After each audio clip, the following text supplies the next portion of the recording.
All right, Mitchell, it's content time. As the YouTube algorithm demands, we need more videos from you. So we're going to have to up the content output here just a little bit. I know. That one video you made about ASA filament, it did really well on your YouTube channel. Here's an idea, and go with me. Why don't we make the same video about how to print ASA filament, but this time we do it slightly different. Wait a minute, what is that? Technically it's a wall. Yeah, but the video really has to be about ASA filament and ASA printing. So it's part of a castle that I'm currently building. So what material is that? You know, PLA. PLA? Specifically, PLA matte. How are you getting so many pieces? Will you just relax? I have everything under control. I could stop this castle build whenever I wanted to. How much time have we dedicated to this project? I don't want to answer that. I'm working with Rock Bottom here. Come on, YouTube. I think we know each other a little bit better by now. I mean, this is year 4. It's not like I'm just about to sink my entire amount of time, resources, and dedicate my entire YouTube channel now to finishing a stupid castle project that I'm printing out of PLA filament. I mean, come on, YouTube. You and your algorithm. This is Imprint Manufacturing, and without your support, I couldn't continue to grow this channel. So I want to thank all my current subscribers, and if you just randomly found me, thank you for watching this far, and go ahead and subscribe and hit that notification bell so you don't miss a thing. Now on to the video.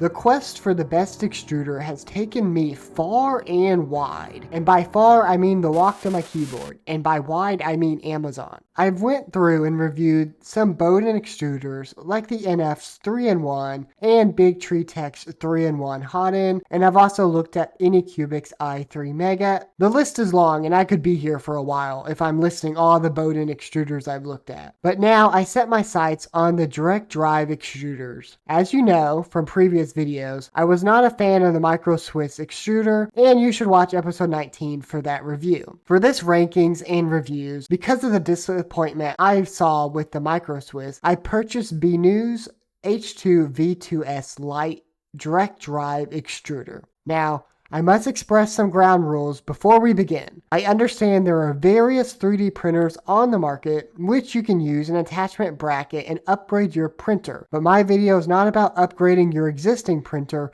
rather focusing on how the hot end performs and delivers reliable 3D prints. So what do the people say? Who are these people?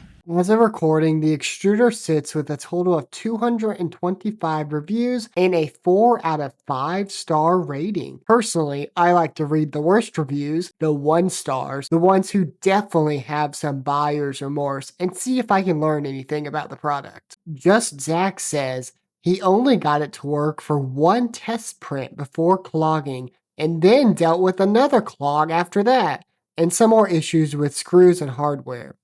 He was at the point where he has turned away from buying this brand ever again. The opposite 5-star review by JW, this guy really put some work in. He even reminded us to set the steps per millimeters to 932. And he even provided some Cura settings that he had proven to work. I'm just gonna write these down real quick.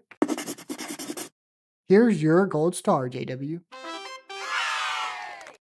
The H2 V2S Lite is about $75. The max printing temperature they list in their specifications is 270 degrees Celsius, but can be upgraded to be about 500 degrees Celsius. I print ASA hot at 285 degrees Celsius, but others use 240 to 260 degrees Celsius. So depending on your desired temperature, you may need to upgrade this nozzle for printing hotter materials like ASA. The kit includes 1 heater cartridge, 1 thermistor and fan, plus some thermal paste insulation, and all the hardware to put the hot end together. The H2V2S Lite has a weight of 175 grams. The heater requires 24 volts, while the fan also requires 24 volts. The stepper motor requires a motor current of 800 milliamps. I have stalled long enough. What are my thoughts? The viewers know I've been using this extruder since episode 22, so the question is, did I choose correctly? You have chosen wisely.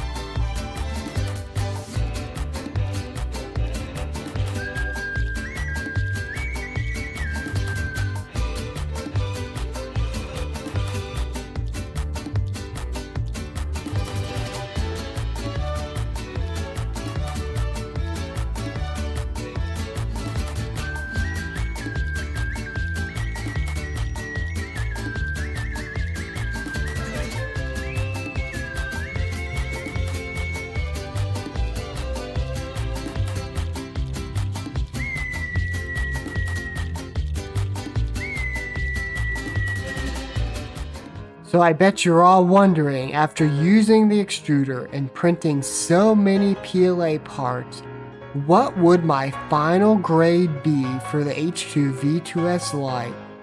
It is A-. It's an A-.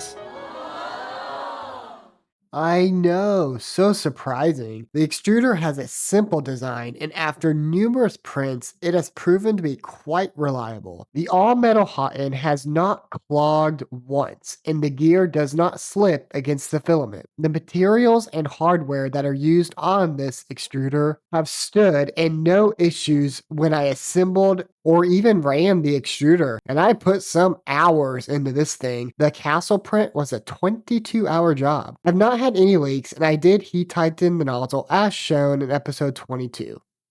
So go check that out.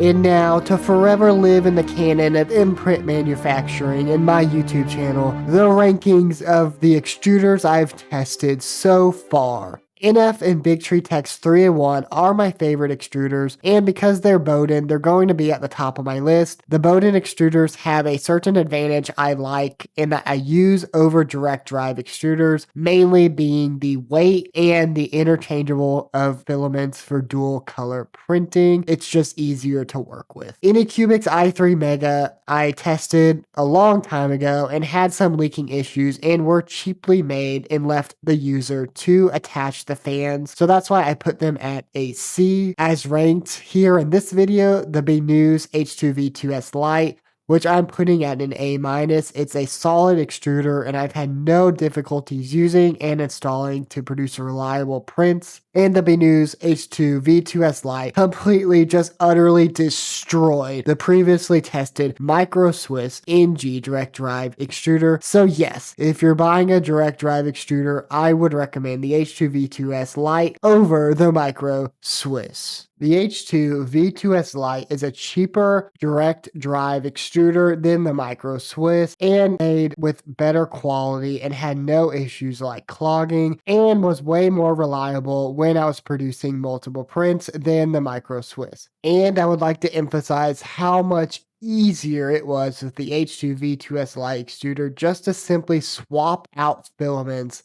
versus the Micro Swiss. Trust me, this is the better option. She's better than me! She's better than me.